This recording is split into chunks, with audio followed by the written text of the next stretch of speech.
agama Islam diantawisakana Quran nya atuh di Mekah Masjidil Haram kakantun Nabi jeung Rasul anu sanesna salajengna di Madinah atuh ka Masjid Nabawi kakantun Kangjeng Nabi seueur termasuk kakantun para sahabat aya nya Mekah Madinah ge jalma kafir tapi anu dimi anu balalager teu perang sotenan nya anu kalebetkeun sabilillah jeung jalma kafirna kafir harobi kafir anu ngamusuhan disagede ngamusuhan teh plus merangan ka jalma Islam kitu ka jalma Islam tah jang Kangjeng Nabi teras atuh nu ngaos neng sama zaman Kangjeng Nabi aya kitu nu masantren tos aya jang Kangjeng Nabi tah anu masantren ti suklakna ti siklukna tinu caket tinu tebihna wilayah Madinah Mekah negara-negara nu sanes kalebetkeun kitu ti Eropa made ti Prancis nya Said Salman Al Farisi di Cina Said Sa'ad bin Abi Waqqas darar itu gitu yang ada ramel sasaungan gitu di emper atau mun ayeuna di teras masjid paling katu kenca teh ngadara ramel saung gitu putih nah ngadamel saung mun ayeuna mah kobong gitu nah matak disebat ku Kangjeng Nabi jeung ku para ulama anu ngaos waktos Kangjeng Nabi jumeneng teras ngadamel sasaungan gedengeun masjid katu kenca disebatna ahli supah itu jami anu ngaos langsung ka Kangjeng Nabi teras anjeunna ngadaramel atau ngabarangun sasaungan gitu sagedengeun masjid ahli supah disebat tuh ngabela agama Allah ku ngaos langsung ka Kangjeng Nabi eta ge sami perang sabilillah itu jangan Kangjeng Nabi tah nya kadieu ke zaman ayeuna 2023 perang sabilillah urang mah teu aya kajabi nyaeta ku ngawuruk lamun ajengan mah gitu nya kiai mati ku ngawuruk sabilillah nate lamun anu ngaos santri ku ngaos lamun ibu rama urang sabilillah nate ku ngabiayaan ngaos gitu tah kanggo ajengan sanes santri sanes teras putra putuna teu gaduh nu ngaraos sabilillah nate ku mika cinta anu ngawuruk ngaos anu kersah ngaos anu ibu ramana kagungan putra anu ngaraos dipika cinta tah sabilillah nate kitu nya sabilillah nate tah mangka anu kersah sabilillah gambaran sawatos nembe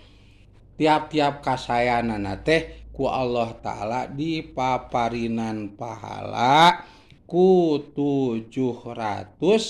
tikel kasaya itu tah barudak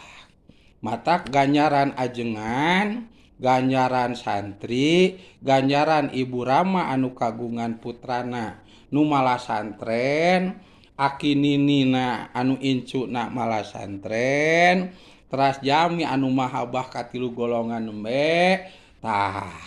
bakal beda jumlah ganjaranana teh jeung jami-jami anu teu kalebeuteun ka opat golongan nembe kitu tik nur atuh ajengan sanes tama santri sanes tama nya ibu rama anu kagungan putra tuluy malah santren ngararaos kieu sanes gitu henteu boga incu keur malala santren ngaos ieu henteu kitu sanes tuluy anu kalebetkeun putih ka anu cinta ka anu tilu golongan neme oge henteu tama henteu memang salat mah osok saum osok tapi nu kitu ganjaranana di bawah anu 4 golongan. Rugi sabenerna mah. Kitu rugi. Nya jadi tukang magang henteu, jadi santri henteu, tuluy jadi kolot anu boga budakna nu ngaraji atau masantren henteu, jadi jelema anu mika cinta kanu 3 golongan oge henteu rugi. Walaupun kersa ibadah samenel kitu pahalana teh kitu. Atik samenel. Sakedik beda jeung anu 4 golongan neme. Pahalana teh agung nyata 700 tikel kasayan. Masya Allah. Tiap-tiap bidamel hiji kasayan sakitu pahalana. Masya Allah gitu. Wa ma anfaqu min syai'in fahuwa yakhlifuhu. Wa ma jeung ari perkara anfaqu anu ngabalanjakeun ieu kaum min syai'in kana rezekina eta fahuwa mangka ari ma anfaqu mangka ari ma eta yakhlifu atau eta pahuwa mangkari Allah etanya wihande eta pahuwa mangkari Allah eta yahlipuhu bakal ngagentosan Allah kana ma'an paku eta tah salajengna saru malaikat Jibril wa ma'an faku min syai'in pahuwa yahlipuhu ulah ringrang ulah hariwang ulah sieun ulah alit maneh ulah bingung ulah keder tiap-tiap perkawis, tiap-tiap rejeki anu dikaluarkeun. Jangan bela agama Allah model ajengan. Nya, ajengan yo. Jangan wuruk, manehna teh kudu jagjag syariatna dahar. Tuh, budakna kudu rarepe syariatna dibere jajan gitu. Pan lamun teu dibere jajan teh sok nyanyi, ayang jajan mentaka. Gitu. Itu hayang jajan minta ka AAT dibere itu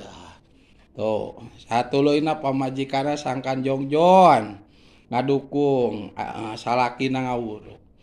atuh masjid jang salatna sangkan aya berarti kudu aya rezekina jang ngabangun madrasahna jang tempat ngawas atuh kudu merenah tuh berarti kudu aya rezekina jang ngabangun kobongna jang istirahat santri supaya ngajina tartib satuluyna terjadwal gitu kudu aya rezekina tuh jangan bangun tuh nya kiai tah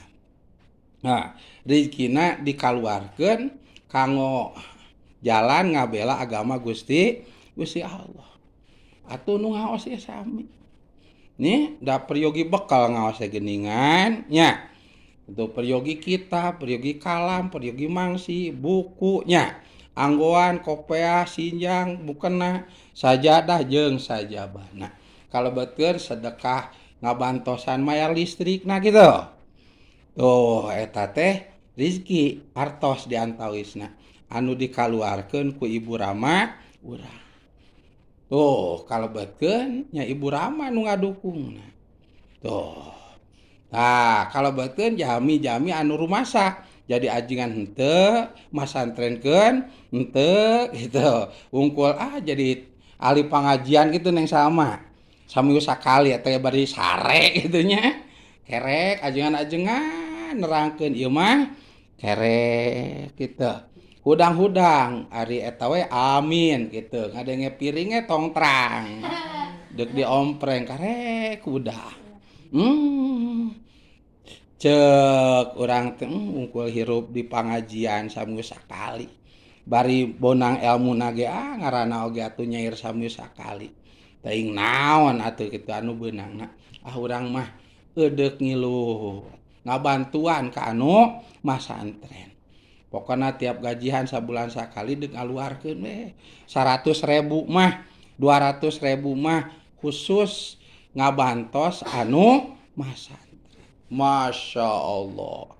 Tak ulah sieun, ulah leutik mana. Wa ma'an paku min sayin fahuwa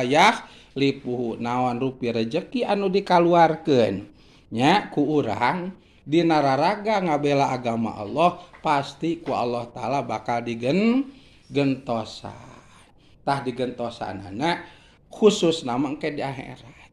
Tiap kasayan kiceupna, renghapna, bahasana, mapahna nya tah kantenan jeung napas ruh sadidintena teras ibadah pelaksana anjeunna tah bakal dibere ganjaran